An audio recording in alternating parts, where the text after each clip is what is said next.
किसी शहर की असली पहचान क्या होती है? क्या वो उसकी इमारतें हैं, या फिर वहाँ के लोग, या शायद उस शहर की आवाज़ें? आज हम विक्रम सेठ के यात्रा वृत्तांत के एक अंश के जरिए काठमांडू चलेंगे और देखेंगे कि कैसे ये शहर अपनी ध्वनियों और अपनी खामोशी से एक कहानी कहता है।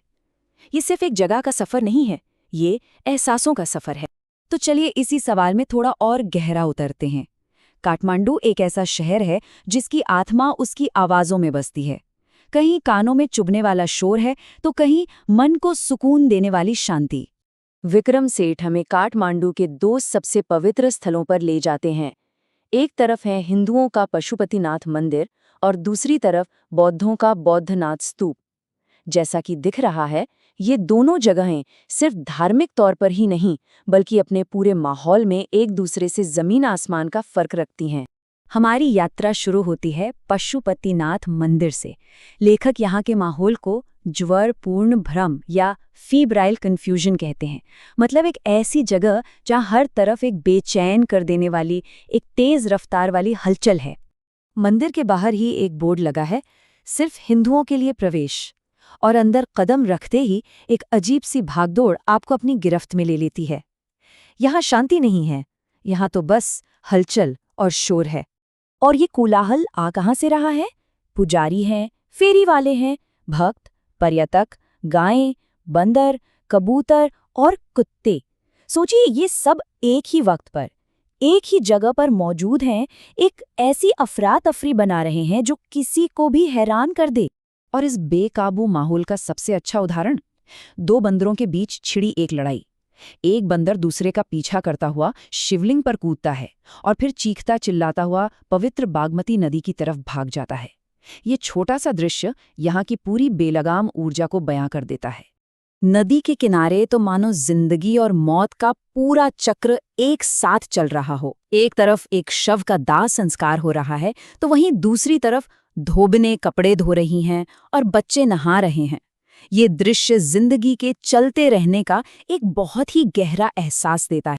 अब पशुपतिनाथ के उस शोर शराबे से निकलकर हम पहुंचते हैं बौद्धनाथ स्तूप, और यहाँ पहुंचते ही सब कुछ एकदम बदल जाता है। शोर की जगह एक गहरी शांति ले लेती है। यहाँ एक विशाल सफेद गुंबद है जिसके चारों ओर एक सड़क है। इस स्तूप को देखते ही एक अजीब सी शांति और ठहराव का अनुभव होता है। ये सुनने में एक बहुत सीधी सादी बात लग सकती है, पर ये दोनों जगहों के अनुभव के बीच के जमीन आसमान के फर्क को दिखाती है। सोचिए, कहाँ पशुपतिनाथ का वो ज्वरपूर्ण भ्रम और कहाँ बौद्धनाथ का ये स्थिरता का भाव।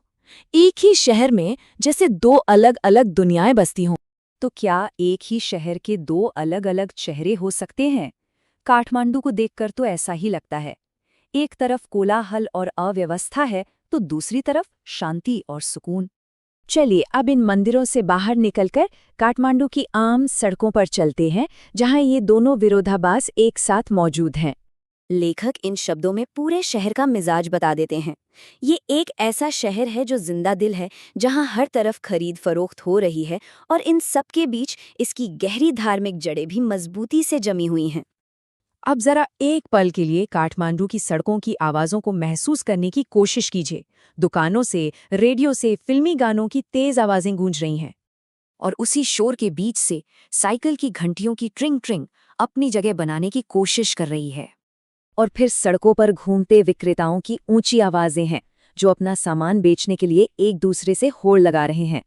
और इस सब के बीच आवारा गायों का मोटरसाइकिलों को देखकर रंभाना, ये एक ऐसा दृश्य है जो शायद सिर्फ काठमांडू में ही मिल सकता है, जहां नया और पुराना दौर एक साथ चलते हैं। लेकिन इस पूरे कोलाहल के बीच लेखक का ध्यान एक ऐसी आवाज पर जाता है जो सबसे अलग है, जो इस सारे शोर को चीरकर साफ सुनाई देती है। ये आवाज एक बांसुरी वाले की है। वो चुपचाप एक कोने में खड़ा है। उसके हाथ में एक डंडा है जिस पर साही के कांटों की तरह 50-60 बांसुरियां सजी हुई हैं। और जब वो अपनी बांसुरी पर धुन छेड़ता है तो ऐसा लगता है जैसे शहर का सारा शोर एक पल के लिए थम गया हो। लेखक जिस बांसुरी की बात कर रहे हैं वो दक्षिण एशिया में बहुत आम है।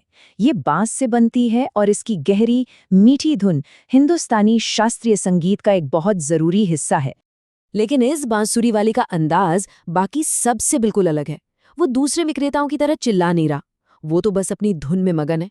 बहुत धीरे धीरे ध्यान लगाकर बजा रहा है, जैसे उसे दुनिया की कोई परवाह ही ना हो। और बस इसी पल लेखक को एक बहुत गहरा एहसास होता है। उन्हें महसूस होता है कि बांसुरी की धुन सिर्फ संगीत नहीं है, ये इंसान की सांसों से निकली एक आवाज है। एक ऐसी आवाज जो दुनिया की हर संस्कृति में, हर कोने में गूंजती है। ये पूरी इंसानियत को एक ही धागे में पिरोने वाली एक आवाज है। बांसुरी की धुन से उठा ये गहरा एहसास लेखक को अंदर तक झकझोर देता है। उन्हें अचानक अपनी लंबी यात्रा की थकान और घर की याद घेर लेती है। और उसी पल वो एक फैसला करते हैं, बस अब घर लौटना है।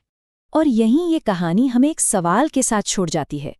लेखक को एक साधारण सी बांसुरी की धुन में पूरी इंसानियत का सार मिल गया।